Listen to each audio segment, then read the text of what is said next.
biopsicossocial. O que as instituições precisam entender sobre saúde mental digital? E aí eu já começo assim trazendo esse olhar para a nossa saúde mental digital, sim, principalmente quando nós falamos de crianças e adolescentes, que hoje já nascem, já crescem, vivendo, compartilhando experiências, se relacionando, se comunicando, interagindo dentro desse universo digital. Então eu sempre coloco que nunca foi tão desafiador educar, porque pela primeira vez na história nós somos a última geração analógica educando essa geração completamente digital e uma geração que ainda teve a vivência, os nossos adolescentes, os nossos jovens, do atravessamento da pandemia. Então é tudo muito novo. Nós estamos tentando se atualizar, tentando encontrar caminhos para que a gente possa educá-los de uma forma saudável, diante de tudo que a gente está vendo de tão preocupante, principalmente quando nós falamos de saúde mental. Nós nunca tivemos em toda a história uma geração tão adoecida emocionalmente. As estatísticas de ansiedade, de depressão, de autolesão, de suicídio, de violência, né, das bolhas do algoritmo, das bolhas de violência, nunca tivemos dados tão alarmantes quanto a isso.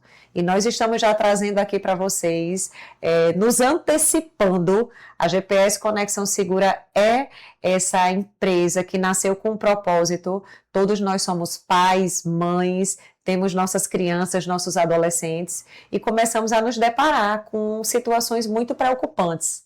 Então, eu, enquanto psicóloga, Luciana e Fara, como advogadas especialistas nessa área da proteção digital, Clésio, enquanto um perito que está ali atuando, investigando todos esses crimes, nós nos juntamos para poder construir algo que pudesse ajudar, auxiliar as escolas nesse processo de tantas coisas novas, de tantas demandas novas que vieram principalmente com a necessidade da implementação do ECA Digital, do Estatuto da Criança e do Adolescente, que inicia sua implementação em março desse ano, março de 2026, e ainda temos também agora a necessidade da implementação da NR1, né, que são as normas de proteção voltadas para a saúde mental, em que todas as empresas, incluindo as escolas, sim, vão ter que promover ações voltadas para a proteção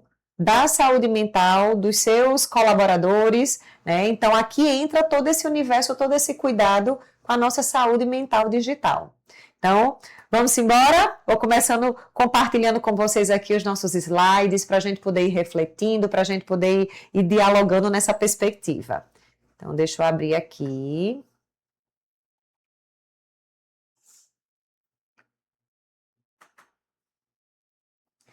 Todo mundo está vendo? Não, ainda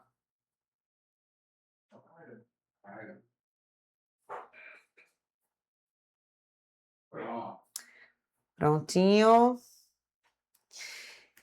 Então vamos lá, saúde mental digital nas instituições de ensino.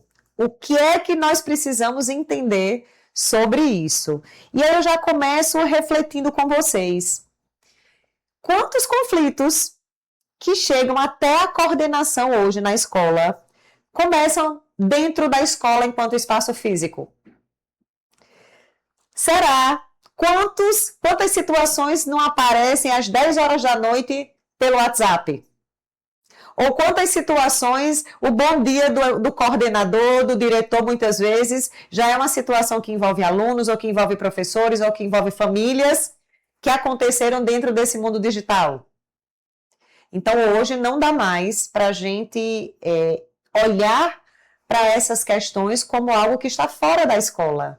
Não está mais fora do muro, está dentro. A escola hoje vivencia diariamente inúmeras situações que acontecem dentro do universo digital e ela precisa estar preparada para lidar com essas situações. Então, por que nós precisamos realmente falar disso agora? Eita, deixa eu passar aqui o slide. Pronto. Então, por que que a gente precisa olhar, né? A tecnologia hoje, ela faz... Deixa eu só afastar aqui que está na minha frente. Pronto. Faz parte da vida dos alunos. O nosso papel não é afastá-la. Minha gente, não tem como nós brigarmos, como a gente querer voltar para o que já avançou. O que a gente precisa é encontrar, é a gente conhecer, entender, se conscientizar para se proteger, porque existe muita coisa também, muita coisa boa que a tecnologia, que todo esse avanço trouxe para a gente. Mas quando nós falamos de saúde mental, nós precisamos sim entender que hoje nós estamos diante de uma infância que não é mais a infância do brincar, é a infância do celular. De uma adolescência que vem aí mostrando vários comprometimentos e prejuízos por tantas experiências que vão acontecendo nesse universo sem orientação, sem mediação, sem supervisão e sem proteção, tá? Então, quando a gente vai para a escola é a sociedade das crianças e dos adolescentes. A escola, a primeira coisa que ela precisa entender é quem são os seus alunos. Estamos diante da geração Z, alfa e beta. A geração beta, para vocês entenderem, inclusive, é uma geração que inicia esse ano, tá? Então, é uma geração completamente nova que vai crescer, se desenvolver, não só dentro do mundo digital, mas lidando com a inteligência artificial. Então, vejam que nós temos aí desafios que vão aparecendo diariamente, como nós precisamos estar acompanhando e nos atualizando. Então, a escola convive todos os dias com esse efeito, né, do mundo digital, do que pode impactar nos seus estudantes, na sua equipe, e aí a gente precisa entender realmente esses efeitos. Esse é o primeiro passo para que a gente possa orientar. Não é alarmar, não é fazer terrorismo, mas é conscientizar nossos alunos, nossas famílias, nossa equipe, tá bom?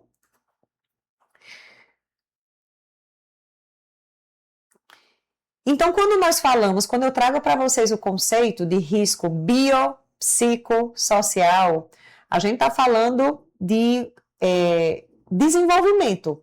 E quando nós falamos de desenvolvimento, a gente está falando de um aspecto biológico que envolve o nosso corpo, o nosso cérebro. A gente está falando de aspectos importantíssimos relacionados ao sono. O sono hoje é uma das questões mais afetadas de crianças e adolescentes em função desse uso prolongado, excessivo das telas, tá? A gente tem aí a questão da alimentação. Quantas crianças, quantos adolescentes hoje só se alimentam se for diante da tela? Quantas famílias às vezes não acabam se rendendo a essa tela diante da mesa, porque aí meu filho só come se for assistindo, né? Atenção, a gente está diante de uma geração que a gente já sabe que tem uma atenção fragmentada, que tem uma grande dificuldade de sustentar o foco. E isso impacta, obviamente, diretamente a aprendizagem. Como é que eles vão aprender se eles não conseguem se concentrar? A gente tem aí uma febre de laudos de TDAH, de déficit de atenção e de hiperatividade. E eu não estou dizendo que isso não existe, existe. Mas muitas vezes a gente tem aí uma confusão nesses laudos, nesses diagnósticos, vindo de um uso excessivo de telas, certo? A gente tem a questão da própria energia, porque não se enganem, gente, tela muitas vezes, na grande maioria dos casos, ela é distração. E a tela, ela traz um esgotamento para o nosso cérebro, para o nosso corpo. Por mais que nós estejamos ali passivos, mas a gente está recebendo uma hiperestimulação. E isso traz um desgaste para o nosso cérebro, para a nossa visão, para o nosso corpo, nossa coluna. Pronto, estou lembrando agora de casos. Quando eu fiz a especialização em dependência tecnológica, tinha uma colega neuropediatra e ela trazia muito, assim, quantos casos ela recebia, às vezes, de crianças e adolescentes com muita dor de cabeça e que quando ela ia investigar, era problema na cervical, por ficar muito tempo de cabeça baixa, utilizando o seu dispositivo eletrônico, tá? Então, aqui a gente tem aspectos biológicos. Quando a gente vai para o psicológico, aí a gente entra em contato, né, com crianças e adolescentes que estão formando seus valores, que estão sendo influenciados e educados, muitas vezes pela internet, que passam muito mais tempo convivendo com a internet, com os influenciadores, com a própria inteligência artificial. Nós temos dados hoje que são alarmantes da quantidade de adolescentes que têm uma inteligência artificial como melhor amigo ou melhor amiga, que vai pedir conselho, que vai desabafar com essa inteligência artificial. Então, cadê as pessoas ao redor desses meninos? Tudo bem, a gente pode tirar uma dúvida, a gente pode utilizar a inteligência artificial de uma forma propositiva, mas nada substitui as relações humanas. Nada substitui um vínculo, olho no olho, toque, principalmente para crianças e adolescentes que ainda estão estruturando a identidade, os valores, né? E aí afeta diretamente a autoestima, traz sim muita ansiedade, eles estão sempre preocupados, ansiosos, acelerados. Imagina só que a gente tem crianças e adolescentes recebendo aí uma carga de informações, de estímulos que o nosso cérebro não é preparado, não foi preparado para isso, certo?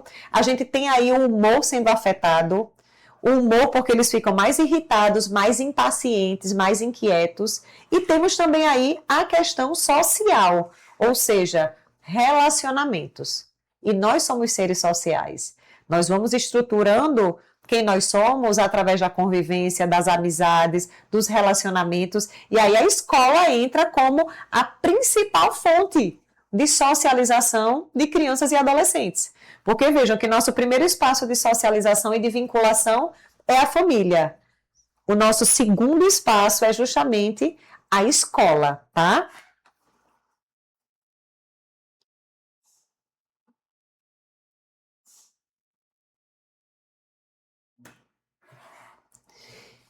E aí eu trago aqui 6 riscos que merecem muito a nossa atenção, tá? Para a gente poder entender, dentro da rotina escolar, que riscos são esses para a gente. Primeiro risco, hiperconexão. Então, é esse uso contínuo, essa dificuldade de desligar, que vai reduzir o tempo de descanso, o tempo de brincadeira. E aí eu trago uma questão fundamental, especialmente crianças. Crianças, elas se desenvolvem a partir do brincar. O brincar, ele é estruturante para o desenvolvimento biológico, cerebral, emocional de uma criança, tá? E o convívio offline. Gente, se a gente for parar um pouquinho para pensar, crianças e adolescentes que acordam já vão utilizar a tela antes de ir para a escola, muitas vezes. E aí isso já dá uma bugada, porque o cérebro já está ali, ó, a mais de 1000, hiperestimulado, excitado, para chegar na escola e receber um outro tipo de estímulo, que não é com essa velocidade, com essa liberação de dopamina. Isso faz com que as crianças, os adolescentes já cheguem na escola desmotivados, já cheguem na escola, né, ligados para receber um outro tipo de estímulo. Então vejam como essas questões vão afetando o dia a dia das nossas crianças e adolescentes, né? A gente vai vendo aí que dentro da rotina escolar, isso vai trazer cansaço, sonolência em sala de aula, queda da atenção e conversas que vão girando muito em torno do que eles vivenciam nas telas. Tá? Então, o tipo de conteúdo é uma coisa que é muito importante da gente estar observando. O que é que esses meninos estão acessando, qual é o universo, do mesmo jeito que a gente tenta saber qual é o cantor preferido, a banda, o atleta, o esporte, hoje eles vivenciam tudo isso aqui dentro do mundo digital. E a gente precisa acompanhar, a gente precisa conhecer, tá? E aí, por que tudo isso importa? Acho que aqui já está muito claro para a gente. Sono e concentração, especialmente, são a base do aprendizado. Uma criança ou um adolescente que não dorme bem, ela não vai conseguir aprender bem. Uma criança ou um adolescente que está o tempo inteiro excitado, hiperestimulado, ele não vai conseguir ter foco.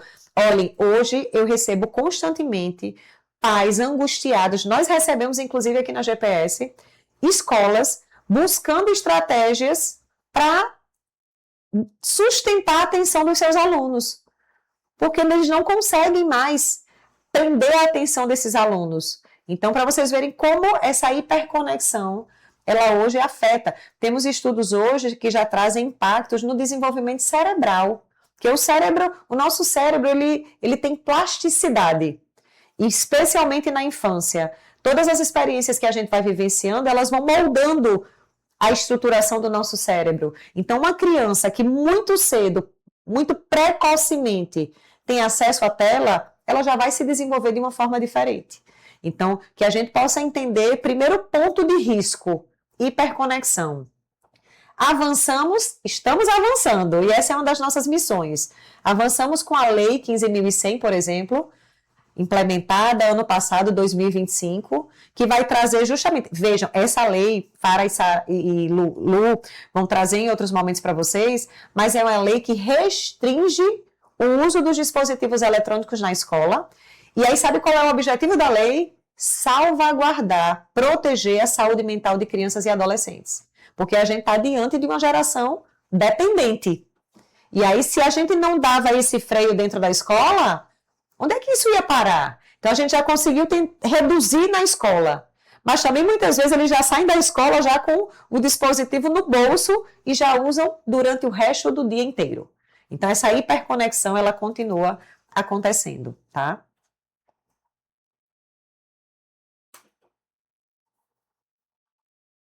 Tentando passar aqui para o próximo.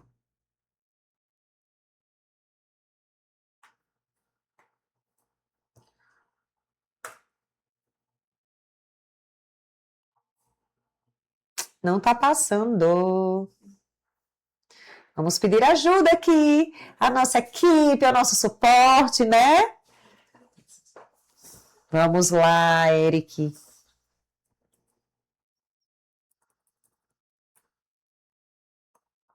Prontinho, muito obrigada. Que é ao vivo, viu, minha gente? É assim. Segundo risco, cyberbullying. Aqui para vocês entenderem que hoje o bullying já é um problema antigo. O bullying, a gente está falando de uma violência que ela acontece de forma contínua, de forma intencional, de forma repetitiva, quando há uma desigualdade de poderes, né? Aquele mais forte que vai ali humilhar, perseguir aquele mais frágil, ou aquele que é diferente por algum aspecto, certo? E o bullying, até pouco tempo, ele acabava na porta da escola. A criança, ela era perseguida, ela era agredida, ou o adolescente, mas pelo menos quando ele chegava em casa, ele fazia, ufa, aqui eu estou protegido. O cyberbullying vem e muda todo esse cenário, tá? Continuamos com 3 agentes: agressor, vítima e testemunha ou espectadores. Só que no cyberbullying, qual é a grande diferença? Ela não precisa ser contínua, não precisa ser algo repetido. Uma única ação, uma única atitude, uma única violência dentro do universo digital, ela é configurada assim como cyberbullying. Porque pelo alcance, pela proporção que ela tem, tá? Então, quando a gente fala de cyberbullying, a gente está falando dessa violência que acontece aqui, são as agressões, humilhações ou exclusões que acontecem por mensagens, grupos e redes de forma repetitiva. E aqui eu trago para vocês um exemplo que é muito comum, que a gente acha que, poxa, que besteira. Débora, minha filha, vai ter ela faz parte de um grupo de amigas e de repente descobriu que esse grupo criou um outro grupo sem ela. Para combinar um encontro, para combinar uma resenha, para combinar algo, e ela não foi incluída. Isso tem acontecido de forma contínua. Mas, oxe, grupo de WhatsApp é rede social? É. Isso é um tipo de violência, isso é um tipo de exclusão que nós estamos acompanhando diariamente, certo? Então, aqui a gente vai vendo várias situações, né, que podem acontecer no WhatsApp, no Instagram, no TikTok, no Discord, tá? Nos jogos online. Sim, os jogos, eles têm plataformas, têm chats, então eles vão ali conversar, vão dialogar. Então, esse tipo de humilhação, de violência, de perseguição, de exclusão, acontece sim, certo? Então, a grande questão, gente, o bullying, ele tem plateia, tá ali. Os espectadores, as testemunhas estão assistindo, estão acompanhando. O cyberbullying, ele tem audiência infinita. Porque na hora que a gente vivencia uma violência dessa aqui no mundo digital, e aí um colega compartilha com o outro, e o outro joga num grupo, e o outro botou numa rede social maior, acabou. E sabe qual é a grande preocupação? Hoje em dia, a maior parte do adoecimento mental, especialmente de adolescentes, vem de situações de cyberbullying, de bullying. Sabe por quê? Porque o adolescente ele tem a necessidade maior de um adolescente, psicologicamente, que adoecer é nascer para o social. O adolescente ele vai sair da placenta familiar e ele vai nascer para os grupos, para a sociedade dele. E aí, quando imagina, a grande necessidade dele é de pertencimento. Ele precisa se sentir pertencente a algum grupo, a algum espaço, a alguma tribo, a alguma comunidade. E aí, na hora que ele vivencia essa exclusão, essa humilhação, uma não validação, gente, para ele acabou. Aqui é o pior tipo de violência que um adolescente pode viver. Hoje tem estudos que apontam que o bullying, o cyberbullying, é, se não a maior, mas uma das maiores causas de suicídio entre adolescentes. Muitas vezes eles não dão conta desse tipo de violência, então a gente tem que estar muito atento a isso. As escolas hoje, as meninas também vão trazer as leis que colocam que as escolas precisam desenvolver programas de prevenção, de acompanhamento, de cuidado ao bullying, ao cyberbullying. Tá? Não é só aquela palestrinha pontual. Elas precisam ter protocolos específicos. Aconteceu? Qual é a primeira ação da escola? Qual é a segunda? Qual é a terceira? E isso tem que ser, toda a equipe tem que estar treinada, desde o porteiro até o diretor. As famílias precisam conhecer esses protocolos, porque senão, quando acontece a situação, a primeira coisa que a família vai é na escola, o que é que vocês estão fazendo, não estão fazendo nada, ou muitas vezes vão em busca da questão jurídica, já vão atrás logo de um processo. Porque como a gente tem leis hoje, por exemplo, o bullying e o cyberbullying hoje estão dentro do Código Penal. É crime, as famílias respondem também sobre isso. As escolas respondem sobre essas situações. Uma escola negligente, uma escola que não tem protocolos específicos relacionados a bullying e cyberbullying, ela vai sofrer e ela vai pagar caro muitas vezes.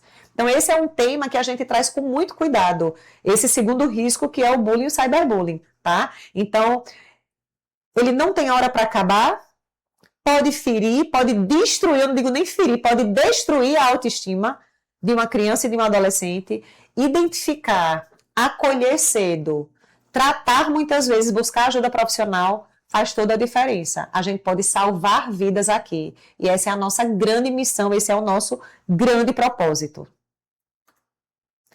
Terceiro risco. Minha gente, aqui Luciana e Fara são experts.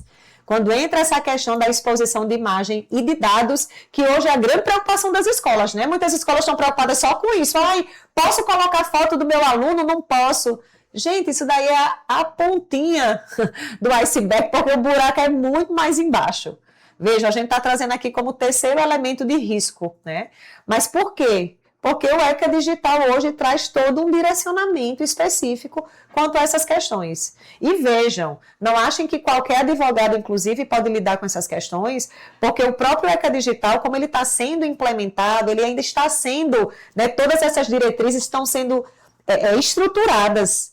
E aqui no GPS Conexão Segura, as meninas estão acompanhando diariamente todas as portarias, tudo que vai saindo dentro dessas questões, elas estão altamente atualizadas. Então, aqui eu vou trazer só um pontinho para vocês, porque elas vão aprofundar, né, muito mais. Quando a gente pensa em compartilhar fotos, vídeos, informações pessoais, né, sem perceber que ficam públicas e permanentes.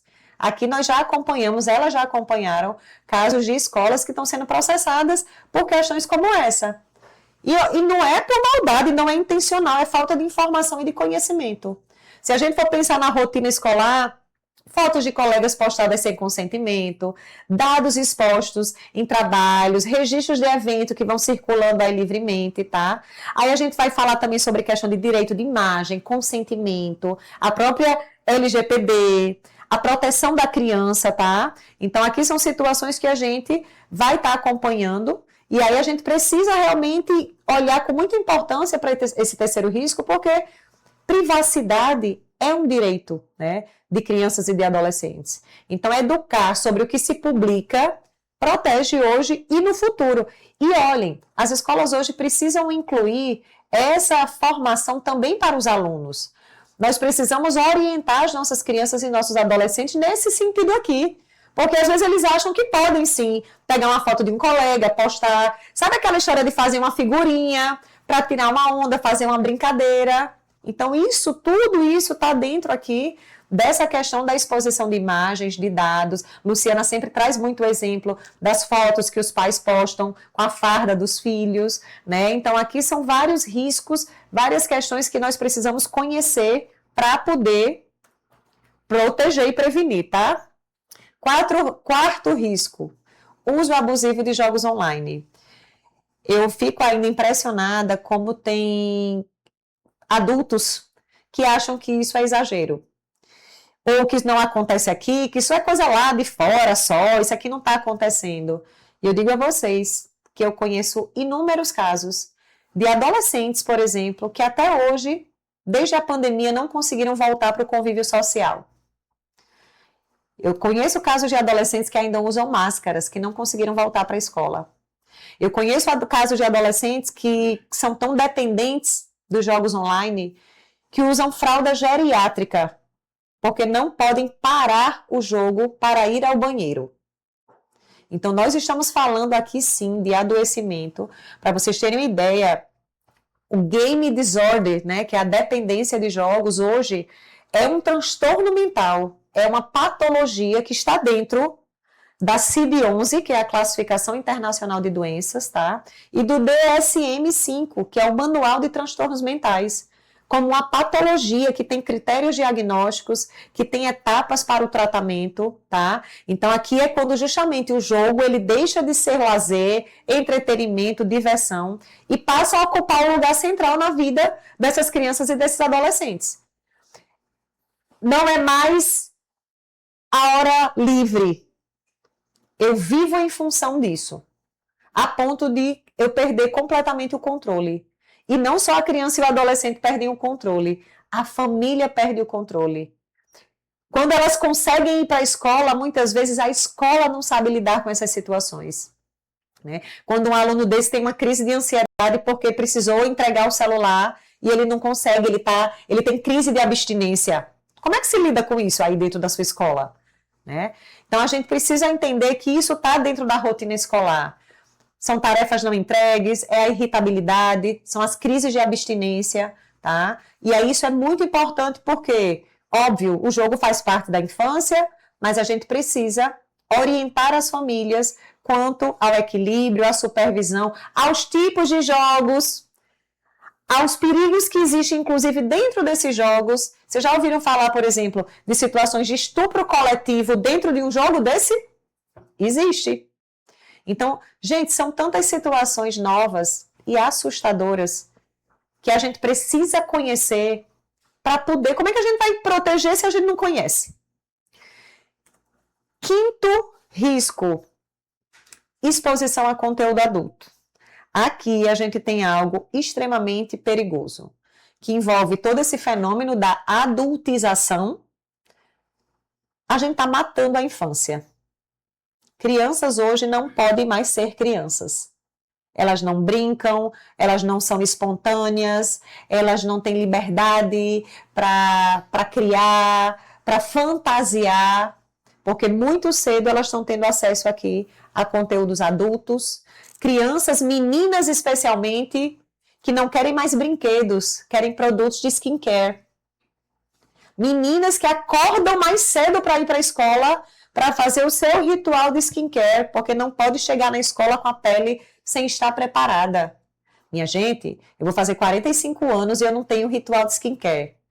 Tudo bem que eu levo muito puxão de orelha por causa disso, mas a gente vê crianças de 5, de 6 anos de idade. Gente, criança tem que brincar, tem que ser criança. Vai ter a fase que a gente precisa fazer isso, né? Mas não é agora. Então a gente está matando a infância. As crianças não estão mais brincando. E quando elas têm acesso a esse tipo de conteúdo, a gente está destruindo. E olha que aqui eu ainda nem estou entrando na questão ligada à pornografia, por exemplo. A gente está matando a ingenuidade das crianças, a gente está matando a espontaneidade, a fantasia, porque na hora que crianças têm acesso a conteúdos adultos, elas não vão mais pensar como crianças, elas não vão mais viver e ter experiências como crianças, tá? Então aqui a gente vai vendo o contato que pode acontecer, inclusive, na grande maioria dos casos, de forma acidental, com pornografia ou conteúdos inadequados para a idade. Isso acontece muito, a gente acompanha muitos casos aqui, Clésio vai trazer para vocês, por exemplo, de crianças que têm acesso a esses conteúdos, às vezes no eletrônico, no dispositivo do avô ou da avó, que não tem camadas de proteção, que não tem um aplicativo de controle parental. Essa semana passada mesmo, nós acompanhamos, nós fomos dar suporte a uma escola, porque a escola identificou que o seu aluno estava tendo contato com pornografia no seu dispositivo, e a escola precisou acionar a família, precisou orientar, né? E a gente foi dar todo o suporte nesse sentido, certo? Então, assim, são questões que estão dentro do universo escolar. Mesmo se a família não configurou, não protegeu, não colocou ali as camadas de proteção, às vezes pode ser dentro da escola que o aluno está acessando esse tipo de conteúdo. Mas, Débora, eu protejo meu filho. Certo. Mas aí tem um coleguinha da sala que a outra família não protege, não conhece, não tem acesso a essas informações, e o seu filho vai ter acesso a esses conteúdos através do coleguinha. E aí? Então, a gente está vendo isso na rotina escolar, né? Vai aparecer em comentários fora do esperado para a idade, links compartilhados entre colegas. Gente, nós acompanhamos aqui em Natal mesmo várias situações de grupos de WhatsApp que foram criados e o título do grupo era Proibido para Adultos. E um amigo ia incluindo outro, mandando link e colocando outro, e dentro desses grupos era pornografia, eram situações de violência, tá? Então, aqui são situações, todos estão susceptíveis e vulneráveis, né? E é muito importante, por quê? Porque pode distorcer a noção de afeto, de relações, tá? A gente vai ver aqui também, quando nós falamos de conteúdo adulto, nessa perspectiva de grupos, propagandas, links, o algoritmo, e na hora que o seu filho, ele acessa um conteúdo desse no dispositivo dele, o algoritmo vai começar a entregar mais e mais conteúdos desse tipo, certo? Então, aqui a gente vai vendo como consequência a sexualização precoce, a distorção sobre os relacionamentos e uma grande preocupação que nós trazemos aqui na GPS, a banalização da violência. Então, aqui é um lugar que a gente precisa ter muito cuidado, certo? Sexto risco, comparação social. Hoje, as pesquisas mostram que a principal faixa etária afetada nessa perspectiva de saúde mental é a faixa etária de 10 a 14 anos, especialmente meninas, por essas questões aqui de comparação. Vocês já pararam para pensar que essa é a primeira geração que cresce, se desenvolve, que vai se entendendo como gente, se comparando 24 horas por dia? Ai, meu Deus, eu postei, minha amiga não curtiu. Ai, eu fiz um vídeo, flopou. Ai, meu Deus, ninguém comentou, ninguém compartilhou. Gente, para esses meninos, e para a gente também muitas vezes, viu? O like, o coraçãozinho, que não é à toa um coraçãozinho, é a aceitação, é a validação, é o valor que eu vou construindo para mim mesma. A partir desse tipo de interação que eu vou vivenciando aqui no mundo digital.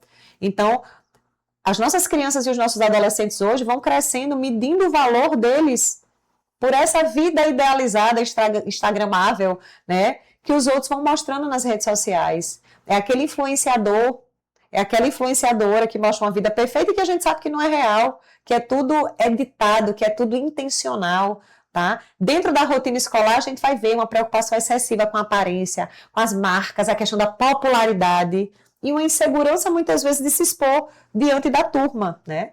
Isso é muito importante porque afeta a autoestima, a identidade, e a escola precisa trabalhar isso para poder ter uma maior coesão, para poder fortalecer o senso crítico, a consciência dos seus estudantes, tá? E aí, uma coisa também que a gente precisa refletir muito com eles é em relação às redes sociais que vão mostrando o quê? Filtros, recortes, né? Um sucesso que muitas vezes não é real.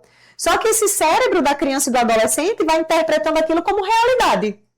E aí, qual é a consequência disso? Baixa autoestima, ansiedade e uma grande insatisfação, inclusive insatisfação corporal. As estatísticas de transtornos alimentares ou transtornos de imagem corporal aumentaram de uma forma assustadora. Anorexia, bulimia, vigorexia, são questões que estão aí aparecendo o tempo inteiro, tá? E que vem aqui dessa comparação excessiva que as redes sociais vão trazendo para as nossas crianças e adolescentes, tá?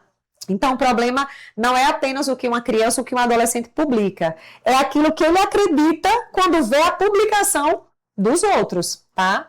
Então, eu queria só retomar rapidamente com vocês, quando eu trago a questão do conteúdo adulto e essa questão da violência, né? Eu falei aqui do bullying, do cyberbullying, mas nós não podemos deixar de falar também dos ataques nas escolas.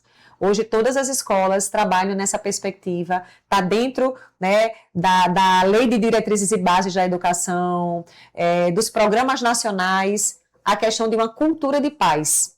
E como é que a gente vai promover uma cultura de paz dentro da escola se as nossas crianças e os nossos adolescentes estão dentro de bolhas de violência? Os índices de ataques nas escolas aqui no Brasil, de 2023 até hoje, aumentaram e são muito maiores do que o que nós temos durante todo o resto da nossa história de ataques escolares. Só esse ano aqui no Brasil nós já tivemos uns 3 ou 4.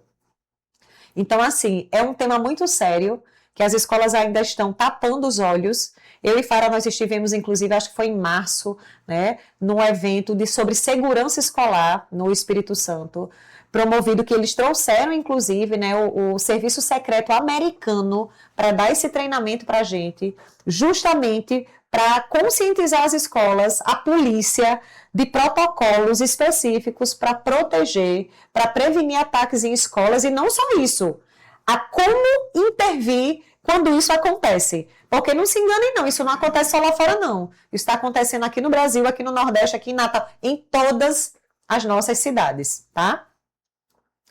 E aí, o que é que a gente pode, né, como equipe, enquanto equipe escolar, o que é que vocês podem ir observando de sinais de alerta para ir identificando, né? Não é diagnóstico, mas são sinais que a gente vai começando a acender ali o botãozinho de alerta. Então, quando um aluno, um estudante tem essa queda repentina no rendimento ou na atenção, quando essa sonolência está ali, aquele menino que dorme o tempo inteiro em sala de aula, está sempre cansado, quando muda o humor, quando está irritado, quando está muito triste, muito calado, quando começa a apresentar desinteresse até por aquelas atividades ou aquelas disciplinas ou aquele professor que ele era mais motivado, que ele gostava mais, quando começa a se isolar ou a se afastar, e quando a gente começa a ouvir aí esses relatos, essas conversas de conflitos ou medos ligados ao digital, certo?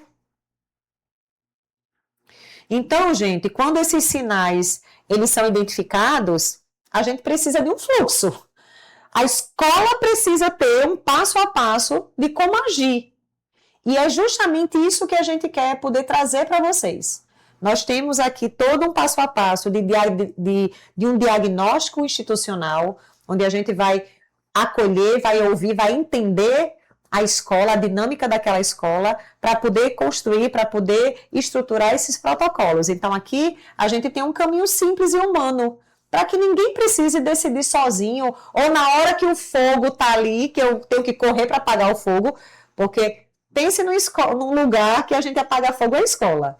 Trabalhei muitos anos na escola, meu mestrado foi dentro da área escolar. Gente, escola é lugar de apagar fogo. Só que a gente precisa ter protocolo para apagar fogo. E é isso que a gente quer poder dividir aqui com vocês. Então, identificar, perceber o sinal, anotar o que foi observado, né? Sem rotular o aluno ou a turma, ou o educador, tá? A gente também está falando aqui de situações que envolvem educadores. Acolher, ouvir com empatia, com segurança, num ambiente preservado, né? Sem julgamento, sem rótulos. Encaminhar, aí envolve toda a coordenação, a família, quando necessário também um apoio especializado, e registrar. Aí aqui é o ponto X da situação, porque a sua escola pode até fazer isso, identificar, acolher, encaminhar, beleza. E daí para frente? Ainda mais hoje que nós temos leis que cobram da escola esse passo a passo. Isso tem que estar dentro do regimento da escola, certo? Então, aqui a gente precisa de documentos, de ações pensadas e estruturadas para cada uma dessas situações, com sigilo, para poder dar continuidade e acompanhar esses casos, para que a escola possa estar respaldada para dar uma resposta adequada à família, para dar um suporte adequado a esse aluno, tá? Para responder, às vezes, legalmente, quando o processo já chega ali dentro da escola, porque às vezes tem famílias que nem vão até a escola, já vão direto atrás de uma ação, por exemplo, tá? Então, gente, adequação não é só, o protocolo ele é fundamental, mas não é só o protocolo no papel, é uma cultura do cuidado, tá? Que se vive todos os dias. A gente está falando de um processo que envolve formação, conscientização, uma cultura de consciência digital. Então, documentos orientam e são extremamente importantes. E a gente aqui tem todo um cuidado na criação, na construção, na estruturação desses documentos, de acordo com a necessidade de cada escola, da realidade de cada escola, tá? Mas é o olhar atento, é o acolhimento e a parceria com as famílias que protegem de verdade. E uma coisa eu digo a vocês, se a família sente que a escola está ali segura, no seu passo a passo, que a escola tem todo o protocolo bonitinho, que a escola fez a formação com os educadores, com a equipe, que a escola teve um momento ali com a família, que a escola acompanha ali os seus alunos, gente, não tem por onde. Essa família, ela vai, assim, dar as mãos para a escola e caminhar juntas. Agora, se ela sente qualquer tipo de vulnerabilidade ou de fragilidade em qualquer momento desse, aí ela vai ver a escola não mais como uma parceira, mas ela vai começar a brigar com a escola, tá? Então, a tecnologia hoje, ela faz parte da nossa vida. Lembrem, nossas crianças aqui, geração Z, geração alfa, geração beta, é uma geração que está crescendo, vivendo, se entendendo enquanto gente dentro desse mundo digital, e a gente não pode negar essa realidade. Realidade que está, sim, dentro da escola, tá? Então, a gente precisa de mediação, a gente precisa de cuidado. E aí, a gente pode ter um espaço para perguntas, para dúvidas, para a situação da rotina de vocês. Nosso próximo encontro, na nossa próxima aula, a gente vai seguir trazendo temas, construindo essa cultura, né, do cuidado na prática. E eu volto a reforçar para vocês, o nosso objetivo aqui não é só entregar documentos, que são extremamente importantes, mas é ajudar vocês a construir realmente essa cultura institucional de formação e de proteção digital. Porque lembrem, não é só proteger.